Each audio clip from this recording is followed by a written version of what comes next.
Hi, welcome back to Aquatic Australia vlog series.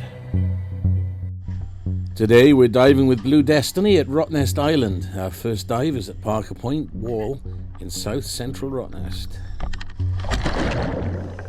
There's an advanced open water class training near the boat today.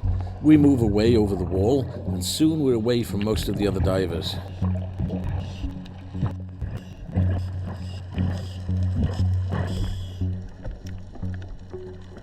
We spot a couple of cray hunters ahead and pass by them.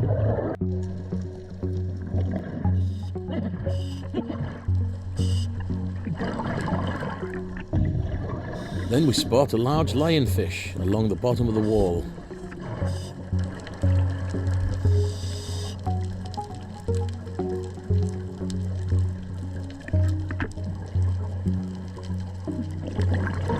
The sides of the wall have a colourfully diverse array of sponges and soft corals clinging to it.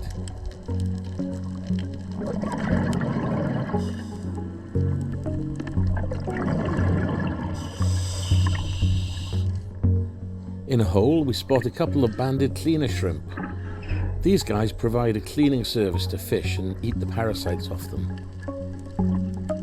We see Bruce, one of the other divers, swimming back along the edge of the reef. He passes behind us while I was looking at a nudibranch. Behind me, he spotted something else. I spot a black and white nudibranch among the sponges. Meanwhile, behind me, Bruce spots a bloody manta ray, and I missed it.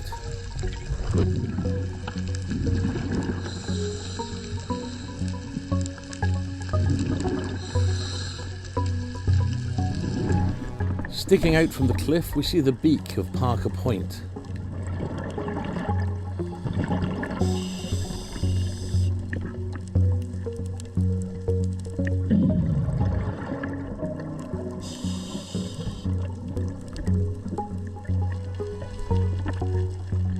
Looking up at the wall, we see clouds of small damselfishes.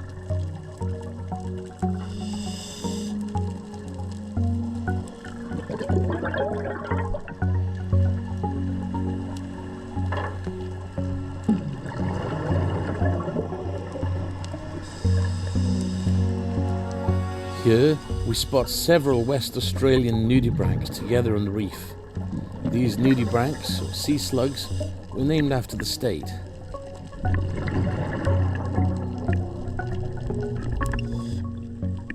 Several crayfish are underneath the ledge, and then, next to them, a large school of coral catfish.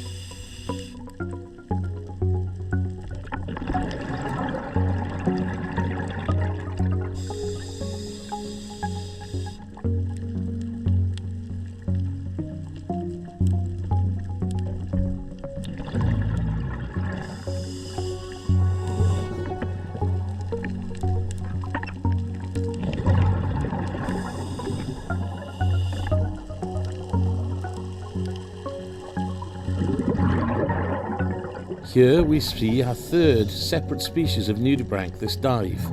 This was a great dive for seeing a number of different nudibranch species.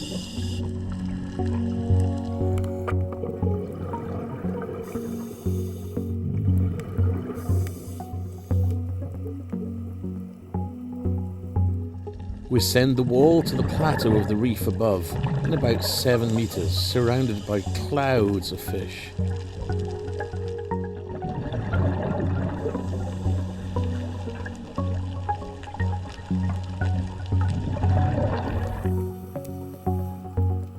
Here on the plateau, we find a large school of pike or snook, looking like miniature barracudas.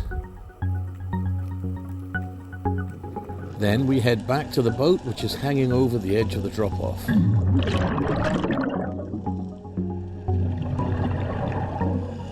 I spot a small crayfish falling down off the boat. Obviously one that had just been caught and found to be undersized. Normally they go straight back into a hole in the reef. But here today on top of the reef, it's full of wrasses that will eat the cray. While it's out in the open, I grab it and swim it to the nearest hole I can find where it can shelter. The Ray lives to grow and be somebody's Christmas lunch another time in the future. While we're carrying out our safety stops, we find a layer of jellyfish floating by. These only have mild stings, and we spend a happy few minutes photographing them. With a little current, we pull ourselves up the upline and then along the mermaid line to the boat. At the end of the dive, I pass my camera up to a deckhand who puts it safely in the forward cabin, where crazy Chris Benzie Dodd, who runs the YouTube channel Scuba Gas Junkies, made me a little surprise recording for my Aquatic Australia channel.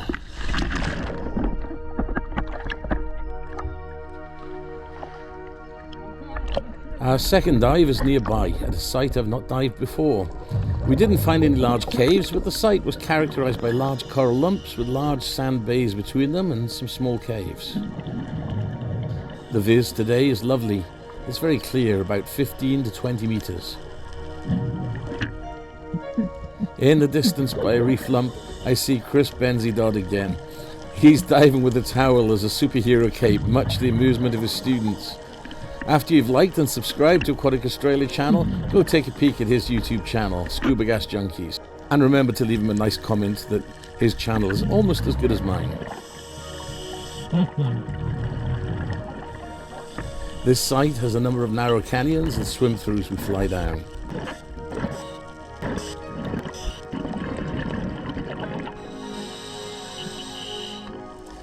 A class of students swim past us as we get nearer the boat. Flash us an OK sign.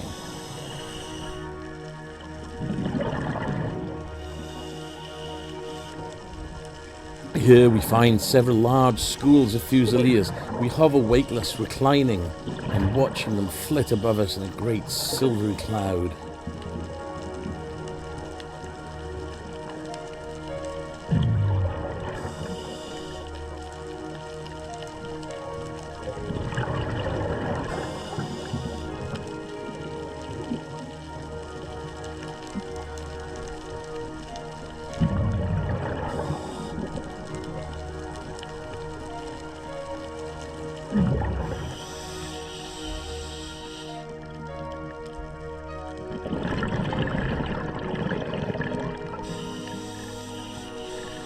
A rope from a lost cray pot floats vertically in the water, covered in seaweeds. Behind it in the distance we can see, refracted by the water, the colours of the dive boat, meaning we're close.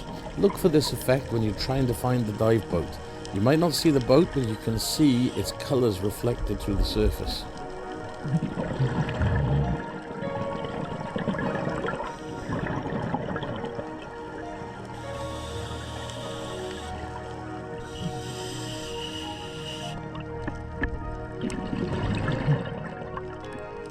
At the 5 metre stop depth, there's a layer of jellyfish again, and plankton.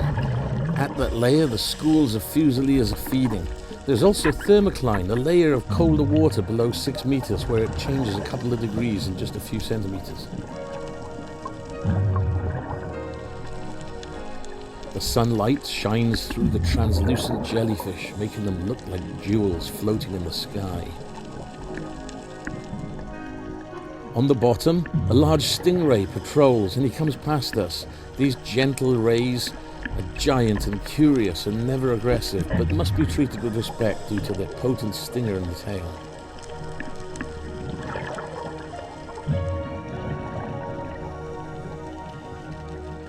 Unfortunately, while hanging out and just enjoying the jellies, feeling like I could stay there another hour, my left calf suffers a cramp and spasms up.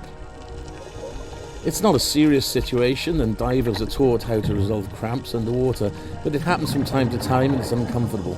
And until I can really stretch it out, ideally on the surface, I just have to put up with the spasm in muscle. You can hear me being quite expressive about it.